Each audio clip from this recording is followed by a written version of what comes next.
السلام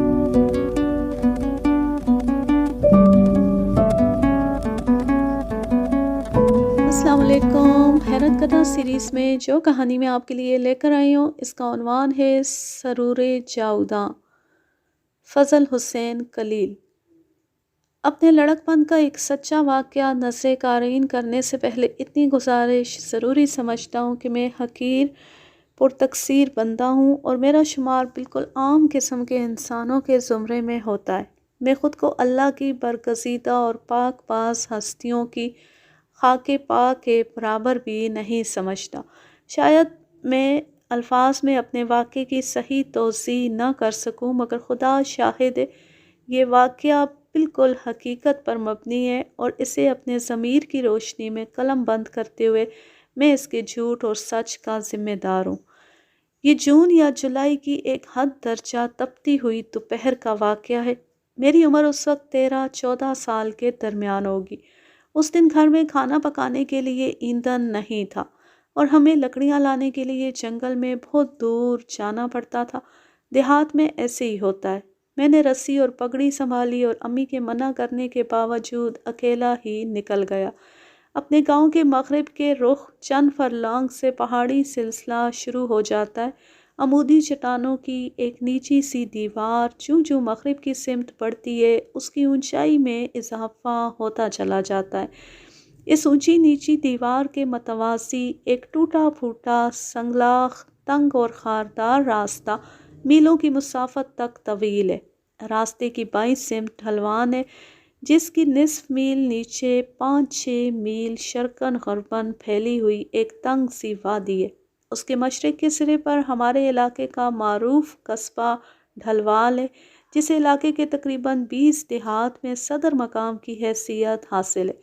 وادی کے اختتام پر مغرب کی طرف ایک بلند اور مستہ پہاڑی پر پاک و ہند کے نامور پائلٹ M.K. جنجوعہ مرحوم کا گاؤں ملوٹ واقع ہے۔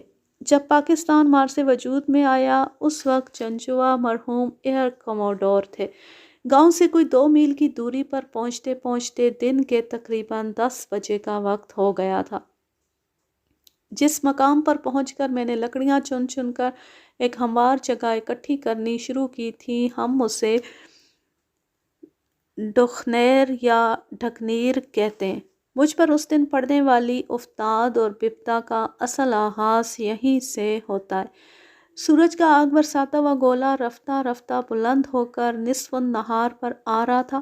اس کی آتشی شعاؤں کے تیر مسلسل سینہ زمین پر پیوست ہو رہے تھے۔ دھوپ کی تماست میں ہر لحظہ اضافہ ہو رہا تھا۔ ہر طرف بکھری ہوئی بڑی بڑی چٹانیں دہکتے ہوئے الاؤ میں بدل چکی تھی۔ ہوا بالکل بند تھی۔ فضا میں بلا کا حبس تھا۔ موسم کی قہرمانی طاقت پوری آب و تاب سے غیظ و غضب کا مظاہرہ کر رہی تھی۔ وہاں چند مویشیوں کے علاوہ دور دور تک کسی اور ذی روح کا پتہ نہ تھا۔ یہ مویشی موسم کی مار سے گھبرا کر خاردار جھاڑیوں میں گھس کر پناہ لینے کی سعی کر رہے تھے۔ پانی کی دستیابی کا تو وہاں تصور بھی نہ تھا۔ آج تو اس سلسلہ کوہ میں میلوں دور تک کوئلے کی کانیں بکھری ہوئی ہیں۔ جس زمانے سے میرے واقعے کا تعلق ہے اس وقت وہاں کچھ بھی نہ تھا۔ اس قیامت خیز گرمی میں دوڑ دوڑ کر لکڑیاں چننے سے میری حالت نہایت بری ہونے لگی۔ کھوپڑی چٹک رہی تھی، شدت پیاس سے ہونٹ تڑکنے لگے، منہ سے لے کر حلقوم تک زبان پر جیسے کانٹے اگ آئے تھے۔ جسم کی نمی پسینے کی صورت میں خارج ہو رہی تھی۔ امی سے ضد کر کے تنہا گھر سے اتنی دور آنے پر مجھے اپنی حماقت کا اب سخت افسوس ہو رہا تھا۔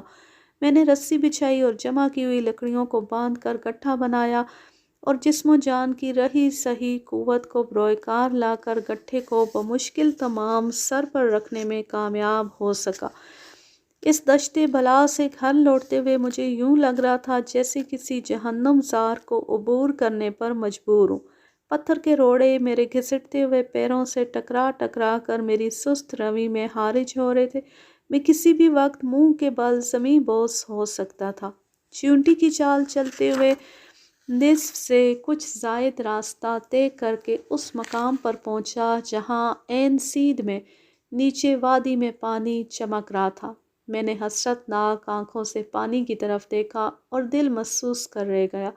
وادی کے اس مقام کو ہم جنڈ کہتے ہیں، جہاں ٹھنڈے اور میٹھے پانی کا ایک چھوٹا سا چشمہ ہے اور آتے جاتے راہگیر وہاں سے پانی پیتے ہیں۔ چشمے کا فاضل پانی بہہ کر ایک گڑھے میں جمع ہوتا رہتا ہے جو جانوروں کی پیاس بجھانے کے کام آتا ہے۔ جی میں آئی کہ لکڑیوں کا گٹھا وہیں رکھ کر نیچے چشمے پر جا کر پانی پی آؤں، مگر سوچا کہ منزل مقصود چشمے کی مسافت کے مقابلے میں کچھ زیادہ دور نہیں، اور اگر سفر جاری رکھوں تو چشمے پر پہنچنے کی دیر میں گاؤں کے نزدیک پہنچ جاؤں گا۔ ایمان کی بات یہ ہے کہ اب مجھے اپنی ہلاکت یقینی نظر آ رہی تھی۔ کانوں میں سیٹیاں سی بج رہی تھی، آنکھوں کی چمک بتدریج معدوم ہوتی جا رہی تھی، روح ہونٹوں کی طرف سمٹ رہی تھی۔ میں نے جی کڑا کر کے بدقت تمام قدم اٹھایا ہی تھا کہ اچانک میری دھندلائی ہوئی نگاہیں وادی کی جانب گئیں۔ ڈھلوال کی سمت سے دو مال بردار اونٹ نمودار ہوئے جو ملوٹ کی طرف جا رہے تھے۔ اگلے اونٹ کی مہار ساربان نے کندھے پر رکھی ہوئی تھی اور اونٹ اس کے پیچھے چل رہے تھے۔ چشمہ ابھی 20-25 گز دور تھا کہ اونٹوں کو پانی کی جھلک دکھائی دی اور وہ بے قابو ہو کر ساربان کے ایک طرف سے ہو کر بے تحاشا دوڑنے لگے اور پانی کے گڑھے پر پہنچ کر اپنے منہ بے تابانہ پانی کی چمکتی ہوئی سطح پر رکھ دیے۔ اونٹوں کی یہ انتہائی اشتہا خیز اور بے ساختہ حرکت میرے پیمانہ صبر و ضبط کے لیے تازیانہ ثابت ہوئی۔ میری آتش پیاس کا شعلہ کسی بے تیل چراغ کی مانند آخری بار بھڑکا، میری بے کلی حد سے تجاوز کر گئی۔ میرے بے سکت ہاتھوں کی گرفت سر پر رکھی ہوئی لکڑیوں پر سے ڈھیلی پڑ گئی۔ میری آنکھوں کے آگے مکمل تاریکی کے پردے حائل ہو چکے تھے۔ میں لہرایا اور بے ہوش ہو کر ایک بڑے سے پتھر پر گر پڑا۔ گرنے سے قبل صرف اتنا یاد رہا تھا کہ میرے سوکھے ہوئے ہونٹوں سے ماں نکلا تھا۔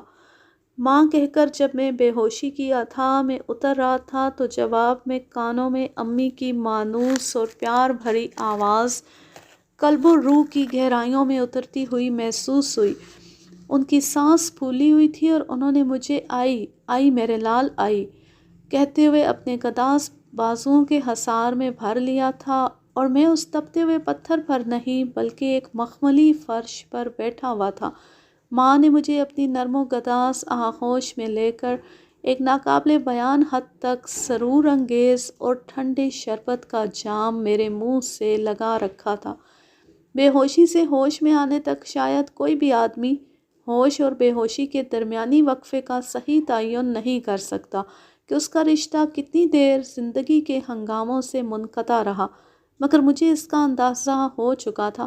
میرے سامنے قدرت کی کریمانہ کرشمہ سازی کا کھیل لمحوں کے اندر آغاز و انجام کا مرحلہ طے کر گیا تھا۔ ہوش میں آنے کے بعد جب میری آنکھ کھلی تو سب سے پہلے سورج سے آنکھیں چار ہوئیں جو عین سر کے اوپر مجھے شعلہ بار نگاہوں سے گھور رہا تھا۔